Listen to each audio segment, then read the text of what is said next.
It just rained, so we'll see. It's going to be soggy back there in the woods, and we'll see if the dog follows me willingly. Most likely it's going to be begrudgingly that he's just not excited to walk through all the tall, wet grass.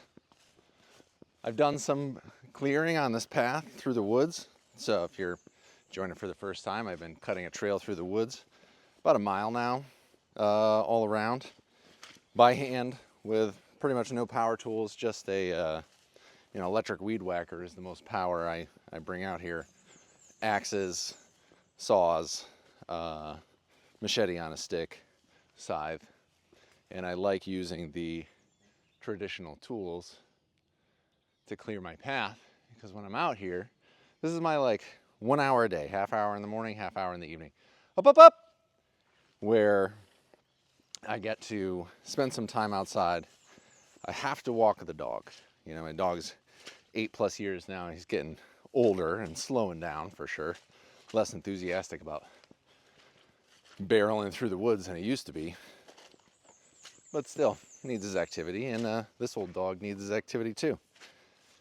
Here he is, picking up ticks, rubbing along the edge, avoiding the mud. And so in my very busy life, in my 2 half hours a day, for my 1 hour in nature, to balance out the office time, family time is amazing, but it can be stressful, especially like when your 6-year-old doesn't want to get ready for freaking school and is just dragging her feet. And it's one of those things where you can't scream. You gotta just be level-headed, because at the end of the day, kids are gonna be kids. Work, way fun. Enjoy what I do. Enjoy, more importantly, enjoy the people that I do it with. Because even a less awesome task, like no one wants to work. I would rather hang out in the woods all day, chop stuff with hand tools. He's coming slow and steady. But since we have to work, you might as well enjoy what you do and who you work with. And I found myself very fortunate in that.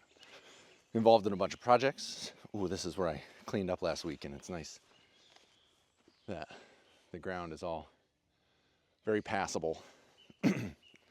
Involved in a bunch of projects, always very busy, doing my best to stay in touch with the people that I enjoy communicating with. And that was one of the reasons why I started making videos in the woods, is to have a chat with a friend or family member, because I'm going to be out here anyways, enjoying the temperate rainforest that is now Western Connecticut. It's seriously wild. Like, part of this is just to capture then the nature and the world that my kids grew up in, so that when I'm old, I can look back and watch the videos and say, I remember cutting a trail through the woods. Oh, look who's catching up. Hello, buddy. That the air is thick and heavy with humidity. Every visible surface that can be hit with sunlight will grow a plant in Connecticut. And my friend Brian over here, a couple months ago maybe at this point, he lives in the desert. And I have friends all over the country thanks to the poultry organization and being connected to people through agriculture. And while the different climates, and for Farm Marketing Solutions, where I make educational content for farmers, trying to adapt grazing systems or generic farming information to get people started. The idea there is to inspire and educate the next generation of farmers and homesteaders with educational content, both print and digital. And I've been doing that for 15 years. And with how divided things have gotten in general, with how crazy things have gotten thanks to climate change and changing weather patterns, the adjustments in food security, all the things, all the layers and layers and layers. I started out making Farm Marketing Solutions content so long ago, and it was that Dunning-Kruger curve where you have that hubris and that foolish overconfidence of a beginner. I shared videos to say, if there was 5 steps to any given skill, if I was on step 3 or 4, I'm going to learn from people who are on step 5, and I'm going to teach people who are on step 1 and 2. Sometimes I'm on step 1, sometimes I'm on step 5. And there's a balance of that throughout life. And where I find myself these days is a 5 in the digital and internet marketing, scaling media world. Enjoy that very much. I'm slipping a little bit in my farming knowledge just because I'm lacking the day-to-day, which is why I'm raising some birds this year, is to sharpen the tools again, so to speak, knowledge tools.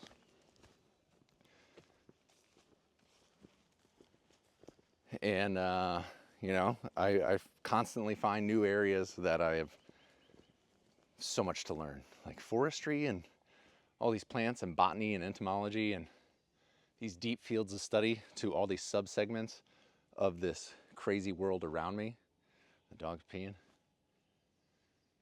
Man, how I wish I could just give me like 12 months deep dive in entomology where I can just focus on that, read the books, meet the people, do an interview. I'm a middle-aged white guy, so I'll make a podcast. Then give me 12 months where I can do botany. Give me 12 months where I can do climate science. I would be happy to be a perpetual student.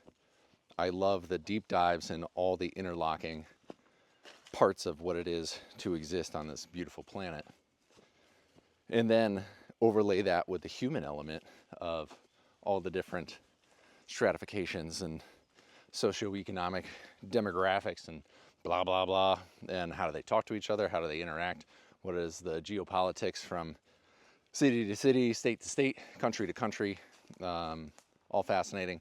It is just, I think my busy mind is a product of the fact that the internet is so busy and the world is so connected, and there's the opportunity for free sharing of information and ideation and connecting of communities in a positive way that forwards our human experience. And now there's a lot of connection and misinformation that is breaking down that cultural fabric of humanity. And we're not built to have all this access to all this information at all the time.